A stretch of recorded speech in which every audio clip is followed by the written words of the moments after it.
Diário não oficial do Brasil. Dia 29/365, terça-feira. 12º dia de blindagem do Bolsa Filho. Crime ambiental de Brumadinho. 2 engenheiros presos, 65 pessoas mortas, 279 desaparecidos, 4º dia. Jean Willis, deputado federal pelo Rio de Janeiro, 3 vezes melhor deputado no Prêmio Congresso em Foco, personalidade de destaque na defesa da diversidade segundo The Economist, parlamentar do futuro no Prêmio Congresso em Foco, troféu Nelson Mandela por sua luta pela diversidade. Hoje em São Paulo acontece uma manifestação em solidariedade a Jean Willis e contra a ascensão do fascismo no Brasil. O ato será em frente à icônica Faculdade de Direito no Largo São Francisco e contará com a presença de lideranças de esquerda, Guilherme Boulos do PSOL, João Paulo do MST, Fernando Haddad do PT, Manuela Dávila do PCdoB e a cartunista Laerte. Na mitologia bolsonariana, que só enxerga o PT e a esquerda para a causa de todos os males da humanidade e que também prega que o Brasil já foi comunista e participou de uma terceira guerra mundial, Jean Willis está de mimimi. E reage insinuando que o deputado Jean Willis seria o mandante da suposta facada em Jair Bolsonaro. Há muitas correntes de interpretação sobre a facada, não vou entrar no mérito. Recebo uma postagem que o próprio presidente eleito aponta algumas coincidências nesse sentido. Publicou no seu perfil do Facebook a necessidade da execução profilática de Jean Willis e depois achou que a repercussão era em função da falta de senso de humor da esquerda e contra a liberdade de expressão dela ao exteriorizar que o representante eleito não valia a bala que o executasse. Então, viva Jean Willis, que será a nossa voz no exterior. O Estado fascista brasileiro faz chacota da vida das pessoas, porque só dá valor à vida quando se trata de aborto, para ter sob seu controle o corpo das mulheres. Para quem já está vivo, chacota, negligência e morte, porque assim agem as milícias. O Estado democrático de direito foi-se. Um cidadão pede garantias e recebe chacota. Ai palavras, sois vento, ides no vento que não retorna. Romance das palavras aéreas, Cecília Meirelles. Dia 30/365, quarta-feira, 13º dia de blindagem do Bolsa Filho. Crime ambiental de Brumadinho. 2 engenheiros e 3 empregados da Vale presos. 84 pessoas mortas, 276 desaparecidos, 5º dia. Por hora, não vou permitir a saída do ex-presidente Lula para acompanhar o velório e o sepultamento de seu irmão. Haja visto a existência da possibilidade de fuga. Por mim, ele não sai, mas na opinião da segunda instância pode ser diferente. Juíza Gabriela Hart. Lei de Execuções Penais, seção 3, subseção 1, da permissão de saída. Artigo 120. Os condenados que cumprem pena em regime fechado ou semiaberto e os presos provisórios poderão obter permissão para sair do estabelecimento mediante escolta quando ocorrer um dos seguintes fatos: falecimento ou doença grave do cônjuge, companheira, ascendente, descendente ou irmão. Necessidade de tratamento médico. Parágrafo único do artigo 14. Parágrafo único. A permissão de saída será concedida pelo diretor do estabelecimento onde se encontra o preso. Artigo 121. A permanência do preso fora do estabelecimento terá a duração necessária à finalidade da saída. Poder Judiciário. Poder Judiciário é um dos 3 poderes do Estado a qual é atribuída a função judiciária, ou seja, a administração da justiça na sociedade através do cumprimento de normas e leis judiciais e constitucionais. Mesquinharia. Natureza do que é medíocre. Fútil. Fonte Google. Burguesia. É uma classe social do regime capitalista onde seus membros são os proprietários do capital, ou seja, comerciantes, industriais, proprietários de terras, de imóveis, os possuidores de riquezas e dos meios de produção. Burguesia é a qualidade do burguês, é o oposto do proletariado, a classe operária cujo único bem é a força de trabalho. Fonte significados.com.br. Decência. Conformidade com os padrões morais e éticos da sociedade. Dignidade, correção, decoro. Fonte Google. Escritório do crime. É nome de uma milícia de pistoleiros e matadores de elite que atua na zona oeste do Rio, nascida da exploração imobiliária ilegal em atividades como grilagem, construção, venda e locação ilegal de imóveis, cuja principal atividade é assassinato sob encomenda. O grupo é composto por policiais militares, ex-policiais e suspeita-se que seja comandado pelo ex-capitão do BOPE, Adriano Nóbrega, preso 2 vezes sob suspeita de ligações com a máfia de caça-níqueis e jogo do bicho e réu em processos de grilagem, e pelo major da PM, Ronald Pereira, ambos alvos da Operação Os Intocáveis. Fonte Wikipédia. Dia 31/365, quinta-feira. 14º dia de blindagem do Bolso Filho, que agora quer a retirada das provas. Crime ambiental de Brumadinho. 2 engenheiros e 3 empregados da Vale presos. 99 pessoas mortas, 259 desaparecidos. Flávio Schwartzman continua livre. 6º dia. 300 dias da prisão de Lula. Lula, aquele que o mundo faz campanha para que receba o Nobel da Paz. O governo Bolsonaro inaugura a grotesca era da pós-humanidade. 1. A tortura pública. Os inúteis bolsofilhos se dão o trabalho de pesquisar, os assessores são questionados, então é possível que tenham feito o trabalho pessoalmente.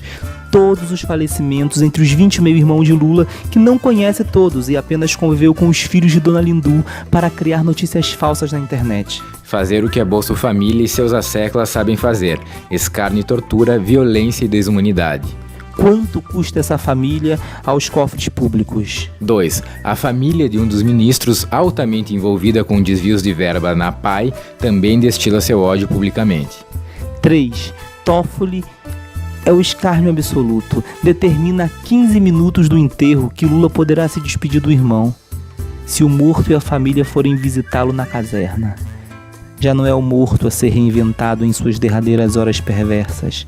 É a própria hora derradeira que se perverte. 4. Josias de Souza nos informa que em 2015, data em que os dados estão disponíveis, 175.325 presos tiveram o direito de sepultar seus parentes.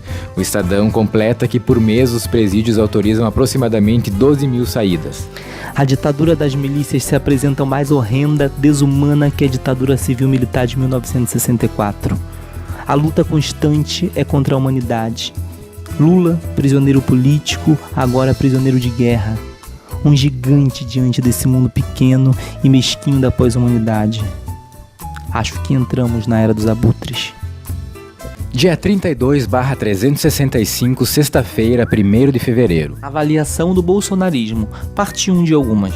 Me falta conhecimento, erudição ou talvez ignorância suficiente para avaliar esse governo. Em 1º de janeiro, tomou posse Jair Messias Bolsonaro, com um espetáculo estranho e mal dirigido, cercado do populismo, com uma primeira-dama de vestido rosa chá e falando em libras, bem no lugar silenciado que as mulheres devem ter no patriarcado.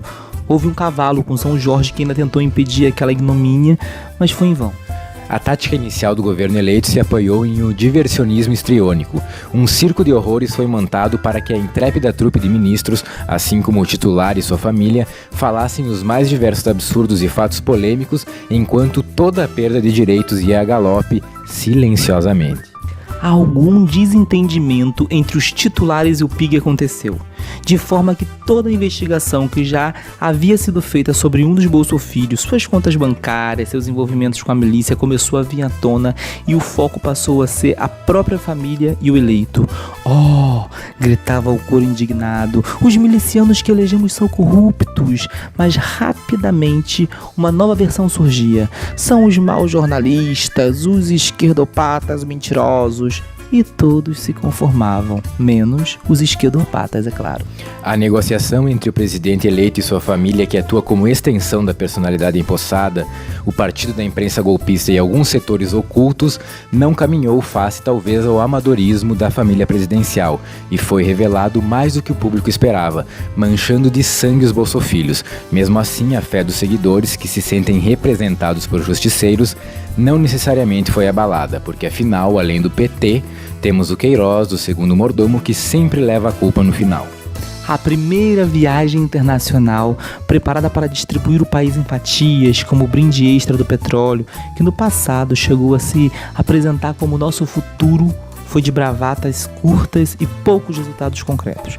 Basicamente, ninguém mais quer ser brasileiro e o país caiu para a última posição do ranking dos países que atraem investimentos. A liquidação se afigura mais rápida do que imaginamos. todos os direitos estão sendo ameaçados. A Declaração de Direitos Humanos, CLT, direito à saúde, saúde básica, educação básica, ensino superior, habitação, enfim. Pensem no direito. Ele está sendo ameaçado. A população que tem possibilidade de comprar uma arma e pagar por uma licença mais de R$4.000 se sente segura. O resto vai ter que improvisar com o marxismo cultural, a arma poderosíssima. A cidadania acabou. Agora somos cidadãos.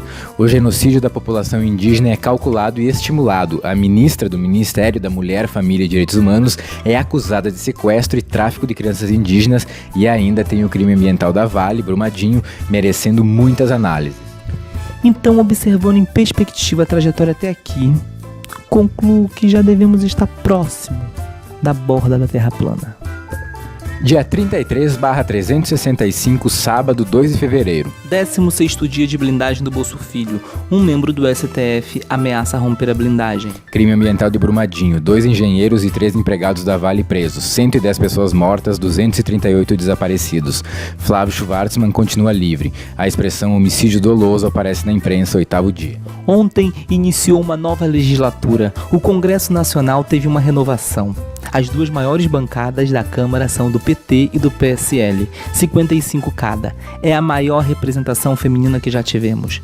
Renovado, são 243 deputados e 46 senadores que chegam ao Congresso pela primeira vez. Mas as velhas práticas e a velha política continuam ainda estabelecidas. O deputado Rodrigo Maia consegue emplacar seu terceiro mandato com negociações que incluem rifar o direito dos brasileiros, sendo a estrela do certame a reforma da Previdência. O Senado, numa luta deselegante com xingamentos e violência, como de praxe, tenta, por razões cujo mérito não examinamos agora, enfim, ser transparente. Mas o STF, na figura deprimente de Toffoli, com o Supremo contudo, impede, emplacando o segredo do voto. Com isso, os representantes eleitos se afastam de suas bases, porque, de novo, não fica claro o que escolhem em nome do povo ou para qual povo escolhem. O canibalismo do brasileiro, gritado desrespeitosamente pelo xenófobo ministro da Educação aos seus cidadãos, fica bem representado pela frase em uma faixa aberta pelos deputados da extrema-direita anunciando que estão consertando com C o Brasil. Enfim, mas hoje é a festa da Rainha do Mar, disse um velho orixá para Oxalá, para acreditar, para não temer, temer, temer, desses ventos verdadeiros, tempos maus, dia 2 de fevereiro, dia de Iemanjá, vá para perto do mar. Otto. Porque a festa de Iemanjá é de resistência, não sincrética, é do povo que constrói a sua história com luta e paciência, porque a maré vai virar. Odoia! Dia 34/365, domingo, 13 de fevereiro. 17º dia de blindagem do Bolso Filho. Um membro do STF ameaça romper a blindagem. Crime ambiental de Brumadinho. 2 engenheiros e 3 empregados da Vale presos. 110 pessoas mortas, 238 desaparecidos. Flávio Schwartzman continua livre. A expressão homicídio doloso aparece na imprensa 9º dia. O nano país da não política. 1. Então Queiroz finalmente conduziu o seu senador para a posse? A mão invisível de Queiroz é poderosa nessa quase falida democracia representativa. 2. O arcaico sistema eleitoral vai formando as piores bancadas que o dinheiro pode comprar. As mais famosas são as bancadas dos B, dos lobbies infinitos, bancadas do boi, da bola, da bíblia, da bala e alguns outros Bs possíveis de imaginar.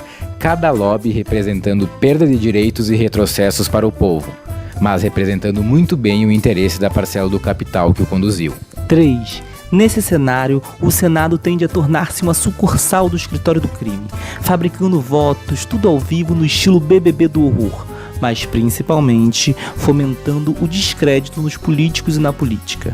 O horror espetáculo toma conta do público e deixa vazar as informações nos momentos certos, desnudando seus representantes para que subitamente o olhar seja desviado para o lado e substituído pelos sussurros contra tudo isso que está aí, ou pela constatação de que esse país não tem jeito mesmo, até a próxima eleição. Tudo o que a não política tem a oferecer. 4. E ficamos cada vez menores, cada vez menos representados. A fábrica de votos com dinheiro de caixa 2, a falsa moral e a fraude refletem o país?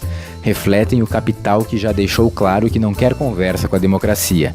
A democracia parece já não ser a melhor opção para os negócios.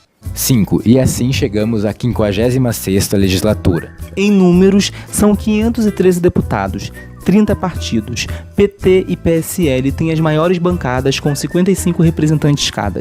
Senado, 81 senadores e 21 partidos. O MDB tem a maior bancada com 12 eleitos. À frente do Senado e da Câmara, 2 integrantes do DEM, que tem 7,4 dos senadores eleitos e 5,7 dos deputados. 6. Os movimentos sociais e partidos de esquerda terão que retirar o lixo tóxico e pensar as saídas e estratégias de combate. 7. Com essa arquitetura do mal e com uma narrativa que nos deixa em dúvida, o senador tem seu Queiroz ou Queiroz tem seu senador? Se a política é correlação de forças, temos que ter claro que essas forças que ora estão no topo, estão armadas.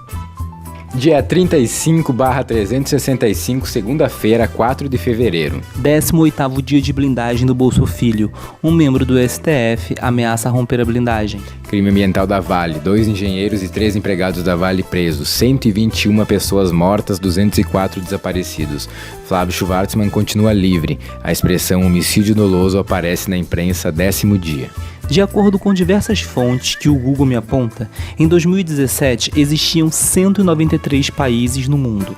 A taxa de feminicídio no Brasil é a 5ª maior do mundo, segundo a Organização Mundial da Saúde.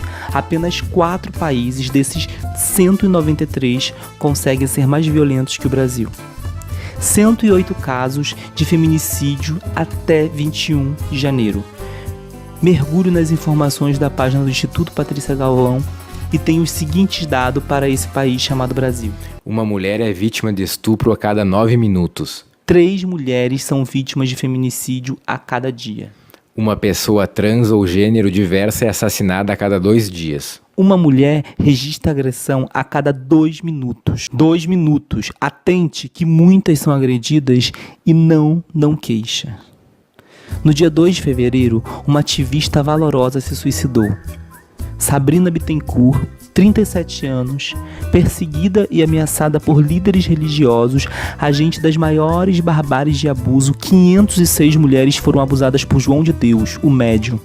Tráfico de crianças, tráfico de mulheres, ao menos 195 denúncias contra 13 supostos líderes espirituais estavam no alvo das organizações de que Sabrina fazia parte. As organizações Coame, Combate ao Abuso no Meio Espiritual e outras Vítimas Unidas divulgaram a morte. O filho Gabriel Baum confirma que a mãe se libertou do inferno que estava vivendo, sendo ameaçada de morte não só dela, mas também de seus filhos. A luta das mulheres é uma prioridade neste momento. No ataque à autonomia das mulheres, não existe possibilidade de luta sem o nosso protagonismo. Nós não precisamos desse governo formado por Mouros, Mourões e Bolsonaros. O retrocesso das políticas para mulheres é violento nesse Estado fascista e recrudescem os esforços de dominação do patriarcado.